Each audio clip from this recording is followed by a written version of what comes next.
بسم اللہ الرحمن الرحیم۔ السلام علیکم۔ پہلے یہ ویڈیو دیکھیں جی۔ کچھ لوگ شہوانی ریچھ بن جاتے ہیں، جس طرح ریچھ کے اندر شہوت بہت زیادہ ہوتی ہے، اس طرح کچھ لوگ ہیں کہ وہ پاک طیب طاہر بیویوں کے باوجود بھی سویر سے شام تک ان کی نظریں بدکاریاں کرتی ہیں۔ ایسے بدکار لوگ ہیں کہ کالج کے اندر اپنی بیٹی کو بھی چھوڑنے جا رہے ہوں تو وہاں بھی اپنی نظر کو محفوظ نہیں رکھ پاتے، حالانکہ وہ اپنی بیٹی کو چھوڑ کے آ رہے ہیں۔ ہر وقت ان کی فطرت ریچھ کی طرح ہوتی ہے، گندے غلیظ۔ تو یہ فطرت بدل گئی ہے۔ قرآن نے جو کہا نا اولئک کل انعام بل ہم اضل، یہ چپائے ہو گئے، بلکہ فرمایا چپایوں سے بھی بدتر ہو گئے۔ یہ چپایوں سے بدتر کیا ہے؟ آپ نے چپائے کو دیکھا ہوگا، جب اس کی جنسی خواہشات پروان چڑھتی ہیں اور وہ جنسی خواہشات کی تکمیل اور تسکین چاہتا ہے تو نر اپنے مادہ کو تلاش کرتا ہے۔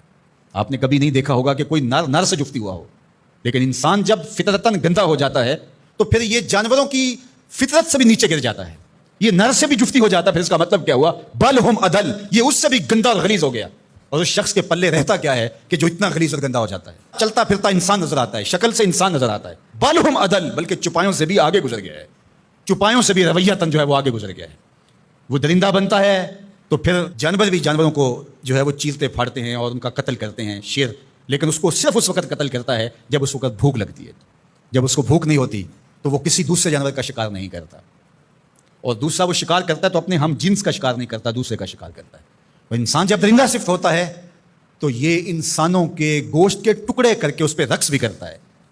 آپ تاریخ کی کہانی، اس نے اپنے سکے بھائیوں کو قتل کیا ہے، اس نے اپنی بیوی کو قتل کیا۔ یہ پچھلے دنوں کے اندر ایک خاتون کی کہانی پڑی تھی، اس نے اپنے شوہر کو قتل کر کے ہنڈیا میں پکایا۔ تو پھر بل ہم اضل ہے نا، یہ چپایوں سے بھی بدتر ہو جاتا ہے۔ درندہ ہوتا ہے درندگی میں، یہ چپایوں سے بھی بدتر ہو جاتا ہے۔ یہ ماضی کے اندر جو ہاتھ کے نام سے جو کچھ ہوا، انسانوں کی قبروں سے نکال کر کے ان کی لاشوں کو چراہوں پہ لٹکایا گیا۔ تو انسان جب درندہ بنتا ہے تو پھر کہاں سے کہاں چلا جاتا ہے، چاہے وہ شہوانی ریچھ بن جائے، چاہے وہ بھونکنے والا کتا بن جائے، پھر اس کی گندی زبان سے کوئی بھی محفوظ نہیں ہوتا۔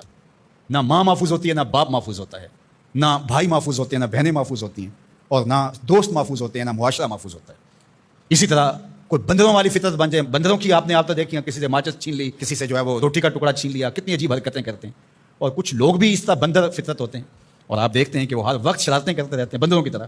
تو وہ مسخ حقیقی نہیں ہوتا، وہ مسخ مانوی ہوتا ہے۔ تو بنی اسرائیل کے اندر جو مسخ ہوا تھا، تو ایک قول تو یہ ہے کہ وہ مسخ حقیقی ہوا تھا، ان کی شکلیں ہی بندروں والی ہو گئی تھیں۔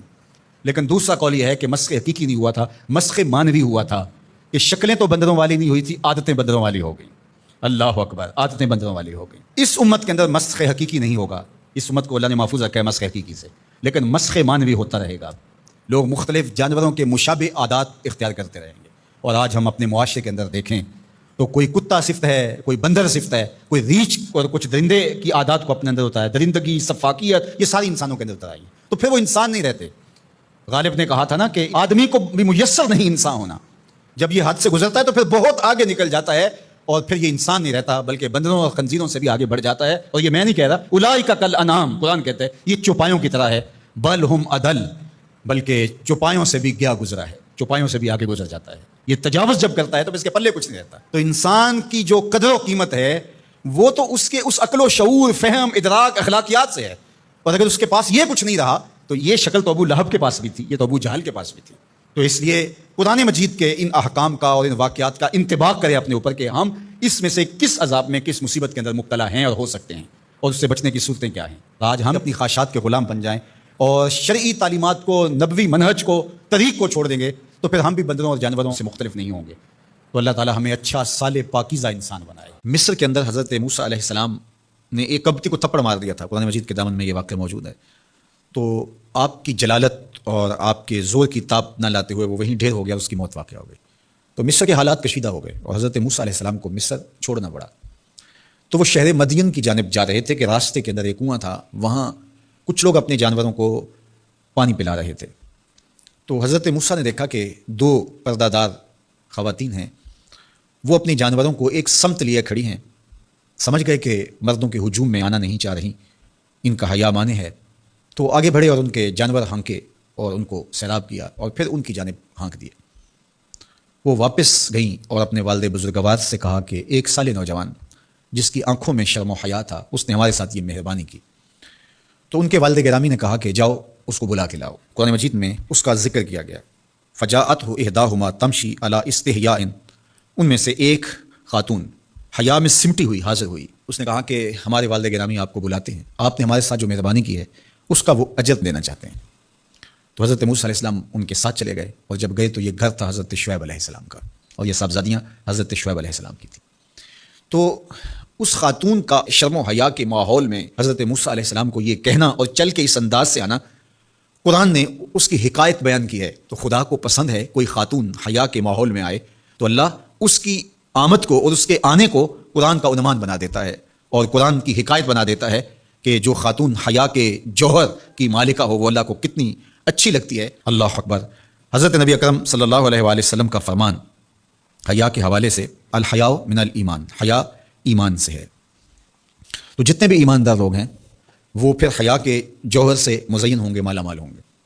آپ دیکھ لیجئے سب سے بڑے ایماندار تو میرے اور آپ کے آقا مولا ہیں، اور حضور کمواری لڑکی سے زیادہ حیادار تھے. باقی حضور کے اصحاب دیکھ لیجئے، ان کا حیا، اور حضور کی ازواج مطہرات کا حیا دیکھیے. ام المومنین حضرت عائشہ رضی اللہ تعالی عنہا فرماتی ہیں کہ حضور کا جب وصال ہوا اور حضور میرے حجرے میں دفن ہوئے تو میں جب حضور کی قبر انور پہ جاتی تو معمولی چادر اوڑھ کے چلی جاتی، اس خیال سے کہ میرے شوہر ہیں. پھر حضرت ابوبکر صدیق رضی اللہ تعالیٰ عنہ کا وصال ہوا تو وہ بھی ساتھ دفن ہو گئے، تو میں پھر بھی اسی حالت میں جاتی، اور میں سوچتی کہ ایک میرا شوہر ہے اور دوسرا میرا والد ہے.